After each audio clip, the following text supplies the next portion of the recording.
Estamos con el doctor Víctor Granda Aguilar, licenciado en Ciencias Políticas y Sociales. Él es doctor en Jurisprudencia y abogado en la Universidad de Cuenca. Especialista en gestión de procesos educativos, magíster en educación superior, con mención en ciencias jurídicas en la Universidad Central del Ecuador en Quito. Es especialista en Derecho Administrativo y Financiero y doctor en el programa de Administración, Hacienda y Justicia en el Estado Social, con mención de doctor internacional por la Universidad de Salamanca. Entre sus publicaciones encontramos Globalización y Derecho de las Finanzas Públicas y la Planificación en el Ecuador y, por supuesto, dos trabajos emblemáticos como la masacre de Astra, un crimen político innegable, y también la muerte trágica y sospechosa del presidente Roldós. Así, una persona comprometida con el pensamiento ecuatoriano y también con las causas y también bajo el principio de lo que es todo el constructo ético que llamamos justicia. Víctor Granda, estimado doctor, qué gusto que esté acá con nosotros en esta sesión. Muchas gracias por la invitación, a la orden siempre, mi estimado amigo, y un saludo muy afectuoso a quienes participan en el seminario y nos ven y escuchan a través de este medio. Así es. ¿Cómo ha entendido usted la lucha social, toda esa lucha obrera? ¿Ha tenido una base económica, ha tenido una base social? ¿Cómo es ese nacimiento de estas luchas obreras? Explicando el ejemplo, por ejemplo, de Astra y su antecedente del 15 de noviembre del 22. Bueno, la lucha laboral, la lucha social, es resultado del sistema capitalista, ¿no? En el siglo XVIII y XIX, los trabajadores estaban sometidos a una explotación y misericordia. No había límite en la jornada de trabajo. El trabajo se extendía hasta 16, 17 horas, lo cual prácticamente era imposible para el ser humano. El trabajo para darle mayor rentabilidad, pues se empleaba a mujeres y a niños en condiciones absolutamente precarias. Entonces los trabajadores reaccionaron frente a ese sistema de dominación. Y el mismo sistema se puso en peligro, tanto que instituciones como la propia Iglesia Católica y en general los estados, para evitar la sobreexplotación de los trabajadores y más que nada el auge que en el movimiento obrero cobraban las ideas socialistas, entonces optaron por dictar leyes de carácter social para poner límites a la explotación. Pero ese proceso es un proceso desigual que se dará durante todo el siglo XIX, fines del siglo XIX. Llegamos al siglo XX y todavía en pocos países se habían establecido normas para, para poner los límites de la jornada laboral, para controlar el trabajo de mujeres y niños, para incluir eh, derechos como la seguridad social, vacaciones y otro tipo de garantías que son imprescindibles para la sobrevivencia de la fuerza de trabajo, que es la base con la que funciona el sistema capitalista. Después de la Primera Guerra Mundial, incluso se llegó a conformar la Organización Internacional del Trabajo en 1919, luego del Pacto de Versalles. Y justamente lo que se impulsaba a través de la Organización Internacional del Trabajo e incluso las enseñanzas de la Iglesia Católica, la Rerum Novarum es de fines del siglo XIX, ¿no? Y en todos esos instrumentos, pues se planteaban que los capitalistas no podían seguir explotando a los trabajadores en la forma como lo hacía. Y en el caso ecuatoriano, llegamos a 1922. ¿Qué exigían los trabajadores en 1922? Desde el mes de octubre y noviembre. El reconocimiento de la jornada de 8 horas. De 8 horas, sí. Demandaban además un salario justo y equitativo, demandaban que se paguen a los trabajadores por accidentes de trabajo. Y Ujú. así se inició un movimiento huelguístico en la ciudad de Guayaquil en noviembre de 1922, que lamentablemente fue un movimiento en donde los trabajadores sufrieron una desorientación porque determinados grupos de sus filas acogieron el reclamo de un sector de los importadores ecuatorianos, esto es de la oligarquía ecuatoriana, de Ujú, que luchen por el control de cambios y ujú, no precisamente por las reivindicaciones obreras. Y los trabajadores cambiaron su plataforma y pusieron esa exigencia que beneficiaba a los importadores por sobre los derechos que ellos estaban reclamando. Sin embargo, el gobierno que acogió esta demanda del control de cambios que beneficiaba a la oligarquía agroexportadora de Guayaquil, sin embargo, dio disposiciones terminantes que las masas obreras no podían seguir luchando en las calles de Guayaquil y que en definitiva la fuerza militar y la fuerza policial desalojaran a los trabajadores y que se reinstale el orden, cueste lo que cueste, fue lo que dijo el presidente Tamayo en aquel entonces, y el cueste lo que cueste significó que una marcha pacífica, que el día 15 de noviembre se dirigía hacia la gobernación para obtener la liberación de algunos detenidos en el movimiento huelguístico que se había iniciado días antes, terminó en una masacre horrenda, ¿no? ujú. Masacre como la del 15 de noviembre de 1922, cuyo centenario justamente estamos este momento celebrando. Ahora, la matanza obrera es un paso muy importante porque introduce al movimiento laboral dentro de la escena nacional para conseguir las reivindicaciones obreras y de seguridad social que se dieron en los años siguientes hasta la expedición del Código del Trabajo en 1938. También la matanza obrera fue el antecedente de un cambio muy importante en la estructura del Estado ecuatoriano, que fue la Revolución Juliana y el Ujú. establecimiento de una serie de instituciones que todavía son fundamentales para el Estado, como el Banco Central, ¿no? Como la Contraloría General del Estado, para citar simplemente algunas. Y Sí, luego, evidentemente, en el campo político también fue necesario que exista una expresión política que representara los intereses de los obreros para que sus luchas no sean tergiversadas, como este tema del control de cambios. Y por eso se fundó en 1926 el Partido Socialista como una expresión del movimiento obrero ecuatoriano. Esta lucha se continuó dando durante todo el siglo, mi estimado amigo. ujú. Y usted muy bien menciona que qué relación hay entre el 15 de noviembre y el 18 de octubre de 1977 en que se dio otra masacre laboral. Han habido evidentemente otras acciones represivas del parte del Estado entre 1922 y 1977, sin duda, ¿no? Pero tal vez esta matanza de los trabajadores de Astra, el 18 de octubre de 1977, estamos cumpliendo 45 años de ese episodio sangriento. De igual manera, fue una matanza en donde el gobierno militar, para obtener determinados réditos políticos que querían crear una situación de caos, para interrumpir el retorno al régimen constitucional. Y claro, utilizaron una huelga que era legítima, legal, Ujú. ¿no? De los Yo cañeros. tuve en torno a un reclamo que se hacía por el incremento del precio del azúcar y una participación en la contratación colectiva.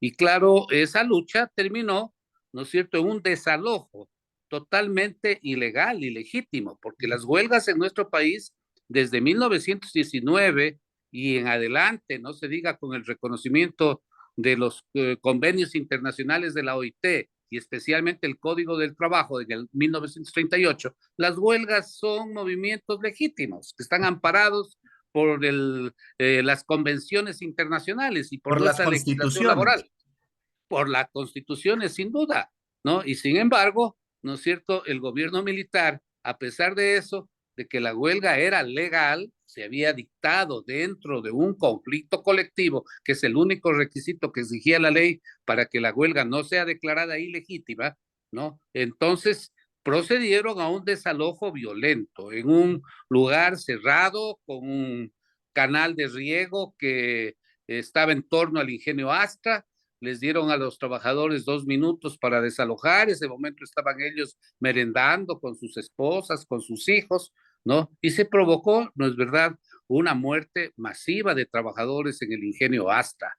Y entonces, eso se da dentro de un entorno político, el interés político de la dictadura de interrumpir el retorno al régimen constitucional. Por otro lado, en esos años, también como de desarrollo del capitalismo nacional y de la inversión de los recursos petroleros en programas de industrialización y de grandes obras de infraestructura en nuestro país, porque después de que el Ecuador se convirtió en un país exportador de petróleo, evidentemente muchas cosas cambiaron por los cuantiosos recursos que se obtenían por parte de la explotación petrolera. Entonces se dictaron decretos antiobreros y estos decretos lo que perseguían justamente era declarar ilegítimas por cualquier pretexto las huelgas y las luchas laborales. Y eso fue lo que ocurrió en Astra y obviamente como resultado de eso también decenas de trabajadores terminaron asesinados y luego la dictadura lo que hizo fue perseguir a los dirigentes sindicales, encarcelarlos, ¿no es cierto? Y quisieron utilizar este movimiento para supuestamente demostrar que en el país había caos y Ujú. que no era conveniente el retorno al régimen constitucional y que habría que prolongar la dictadura, algo que no ocurrió porque el pueblo se indignó y amplios sectores internacionales y nacionales exigieron el retorno al régimen constitucional y justamente en ese proceso electoral triunfó Ganó el Roldós. presidente Jaime Roldós y Ujú. fue Roldós quien nos convocó a quienes habíamos sido abogados de los trabajadores de Asta en aquel entonces para iniciar un proceso penal en contra de aquellos que, operadores de justicia que taparon las responsabilidades de los principales actores de esa matanza obrera. Ujú. Roldós adoptó una serie de medidas a través de su fiscal de aquel entonces, el doctor Edmundo Durán Díaz, y se inició un proceso penal contra jueces del Cañar y de la provincia del Cañar también en Azogues, que habían sobreseído a los principales responsables de la matanza de los trabajadores, el coronel Reyes Quintanilla, que era el gerente, y en definitiva, las autoridades del trabajo, y particularmente el ministro Salvador Chiriboga y el señor Jarrín Cagüeñas, que era entonces ministro de gobierno, y un señor Arturo Gross, que me acuerdo fue quien como subsecretario del trabajo dirigió todo este operativo de declarar ilegal la lucha laboral y de ordenar un desalojo que estaba al margen de las disposiciones legales vigentes. Así es, y fíjese que el aparato represor del Estado, no solo en el marco de esta época del triunvirato, que solamente se contrarrestó con el restablecimiento de la democracia con Jaime Roldós Aguilera, pero fíjese que también hay un antecedente interesante. Tamayo, a la vez hay un pacto oligárquico. Fíjese que el aparato represor del Estado se fundamenta en el aparato oligárquico, los oligopolios, porque fíjese que el 15 de noviembre del 22, José Luis Tamayo fue gerente años atrás del Banco Comercial y Agrícola, es decir, la banca tenía una fuerte influencia sobre las determinaciones del cambio, de la economía, de la cotización. Hubo una crisis en los años 20 muy fuerte, es verdad, pero justamente el aparato represor del Estado, el 14 de noviembre, le dice al general Barriga, le dice, por favor, ese cueste lo que cueste, es muy común, es un dejo muy dictatorial, lo utilizaron la mayoría de dictaduras en América Latina y quería consultarle, es decir, cómo se entiende esa huelga, esa lucha obrera en el contexto ecuatoriano desde el carácter ideológico, porque cuando uno habla de lucha obrera, automáticamente lo vinculan con la hoz y el martillo.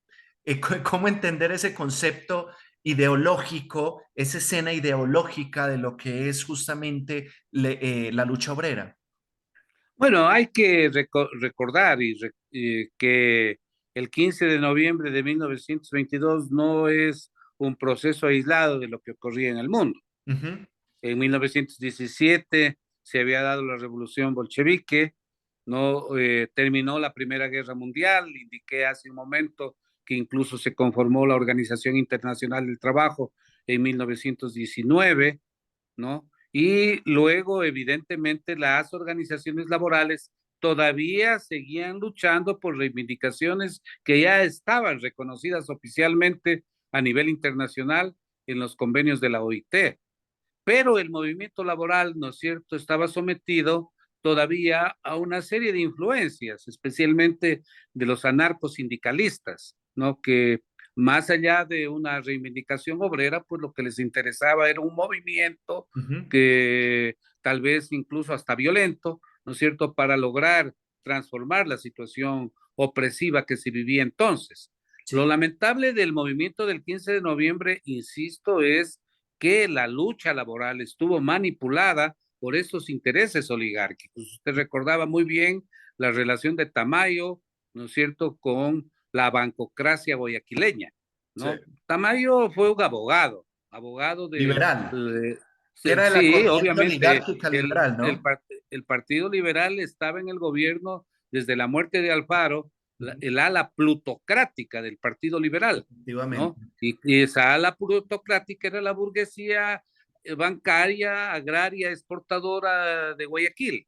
Entonces, los gran cacao y la gente que estaban alrededor de el poder económico guayaquileño, entre ellos estaba el señor Tamayo, ¿no? Y claro, él acogió este giro que se le dio a la lucha de proceder a modificar el tipo de cambio del sucre con el dólar, porque eso les beneficiaba a un grupo de la oligarquía, pero a los trabajadores y al pueblo, que además reclamaban sus derechos, lo que les dieron fue bala, y Ujú. murió la gente y les abrieron el estómago para que se hundieran en la ría de Guayaquil, ¿no? Y Allí no se inspira rebalsaran. la, la famosa novela de Gallegos Lara sobre la cruz y sobre el agua, Ujú. ¿no? Entonces, ese es el bautizo de sangre de la clase trabajadora, en donde quedan muchas lecciones, entre esas, pues la falta de unidad del movimiento laboral, la falta de una orientación ideológica más clara, esta penetración que a veces en los movimientos laborales se dan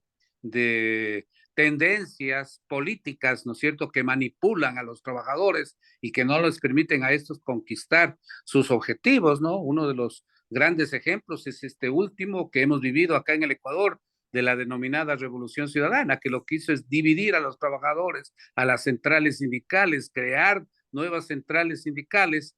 Algunos derechos de los trabajadores fueron reconocidos, pero la mayor parte fueron también desconocidos, especialmente para impedir que la fuerza laboral sea una fuerza que pueda incidir realmente en los procesos de cambio del país. Entonces, muchos grupos políticos que a veces hacen un discurso supuestamente revolucionario o de socialismo del siglo XXI, como se decía, finalmente terminaron siendo movimientos que apuntalaron la consolidación del sistema capitalista y de este sistema de oprobio en donde se sobreexplota a la fuerza de trabajo y se hace todo lo posible para dividir y perseguir a los trabajadores, la época de criminalización de la lucha social. Ujú. Entonces, ya sea la masacre del 15 de noviembre de 1922 o la del 18 de octubre del 77, son 45 años también ya de esa matanza, ¿no es cierto? Dejan ciertas lecciones que deben ser recogidas por el pueblo y el movimiento laboral, ¿no? Ahora nuestro pueblo necesita evidentemente unificar sus fuerzas. Más allá del movimiento obrero, pues hay un movimiento campesino, un movimiento indígena, un movimiento artesanal. Yo creo que gran parte incluso de la población y las capas medias de la población, como resultado de esta concentración de la riqueza, se han proletarizado, se han empobrecido, y entonces obviamente se requiere un proceso unitario, ¿no es cierto?, que no permita que estas ideas falaces, ¿no es cierto?, manipuladoras a veces de los movimientos sociales, pretendan tergiversar la lucha laboral y les impida a estos convertirse en el eje de una real transformación del país.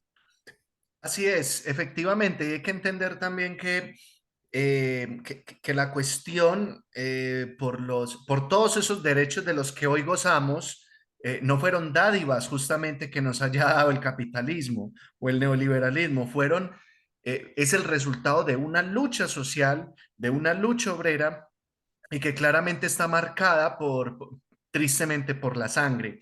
Entonces, como última pregunta, estimado doctor Víctor Granda, y de verdad que es supremamente significativo este diálogo con usted, en lo personal le manifiesto, me gustaría entender o de pronto que nos explique, es decir, ¿qué hay después de esa masacre? En el terreno de lo social, ¿qué se alcanza después de esa masacre? No haciendo una apología de la masacre, sino en las víctimas. ¿Qué queda en aquellos que la memoria histórica, qué pasa con ese tejido social? Bueno, evidentemente las luchas sociales, las luchas obreras, los mártires del pueblo a veces han sido olvidados y tergiversada su lucha. Pero Ujú, bueno, de esa lucha, ¿qué queda? Queda una legislación social importante, ¿no? ujú, Durante todos los años 20 y los años 30 se dictaron una serie de normas que desembocaron en el actual Código del Trabajo. sí, El código del trabajo actual se dice a veces para desprestigiar lo que es un código muy antiguo, que tiene más de 70 años, como si no hubiera sido cambiado ese código. El sí, código ha sido modificado innúmeras veces, ¿no? El primer código del trabajo del 38 tenía apenas 448 artículos. El actual código pasa de 600 artículos, pero más allá del número, el código se ha ido modificando respecto de las necesidades del desarrollo del capitalismo y atendiendo especialmente la protección de los trabajadores de acuerdo a las distintas modalidades de trabajo.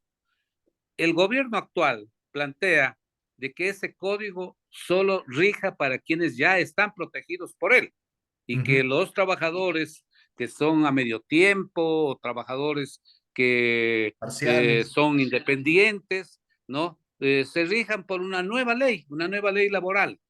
Eso es una barbaridad, porque digamos, no se puede trabajar a unos trabajadores, se los puede hacer proteger o que sobre ellos rija el Código del Trabajo y sobre otros una legislación que viole varias de los derechos y garantías conseguidos por los trabajadores.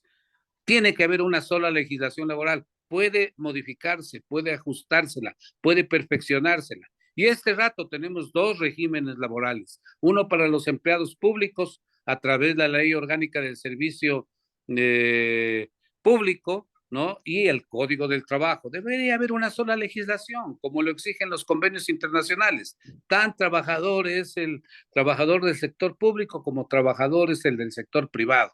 Son Ujú, modalidades distintas. Bueno, esas modalidades sí están diferenciadas en el Código del Trabajo, ¿no? ujú, Pero en todo caso, ¿no es cierto? Los derechos de los trabajadores, sean trabajadores permanentes o sean trabajadores eventuales o sean trabajadores a tiempo parcial, tiene que reconocérseles sus derechos fundamentales. O sea, el capitalismo no puede crecer en base de una sobreexplotación del trabajador. ujú, Al trabajador hay que darle el reconocimiento justo que tiene al esfuerzo y al trabajo que él entrega al desarrollo de la empresa o de la actividad económica o de la actividad de servicios que puede prestar el Estado.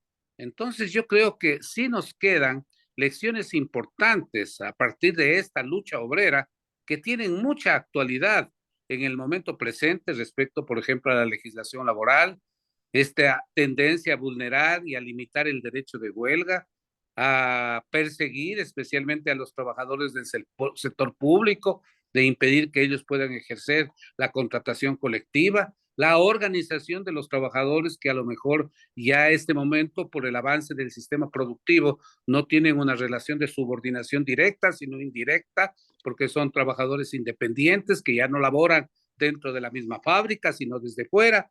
ujú. Todas esas situaciones La tienen que ser tercerización. evidentemente reguladas y atendidas, siempre respetando los derechos de trabajadores. Como dice la OIT, el Ujú, trabajo tiene que ser decente, el salario tiene que ser un salario adecuado que alcance a cubrir las necesidades del trabajador y su familia. No puede haber sobreexplotación del trabajo y una concentración infame de la riqueza, porque la concentración de la riqueza que hay este momento en el mundo después de la pandemia llega a cifras realmente espeluznantes y degradantes, diría yo, porque hay gente, poquísima gente, que se ha enriquecido justamente a propósito de la pandemia y la gran mayoría de la población más bien se ha empobrecido. Entonces estamos en un proceso de una mayor polarización social.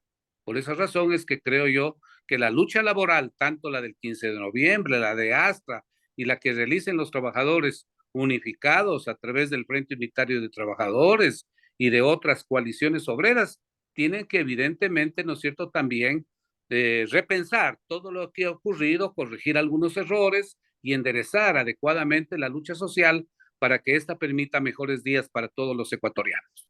Muy bien, es el doctor Víctor Granda Aguilar, un emblemático jurista que ha estado vinculado con las luchas por la justicia social. Doctor Víctor Granda, qué gusto que esté con nosotros en esta conmemoración. La Universidad Católica de Cuenca es su casa. Bienvenido cuando guste. Muchísimas gracias. Un saludo muy afectuoso a la Universidad Católica de Cuenca, a sus estudiantes y a las personas que ustedes llegan a través de este tipo de eventos.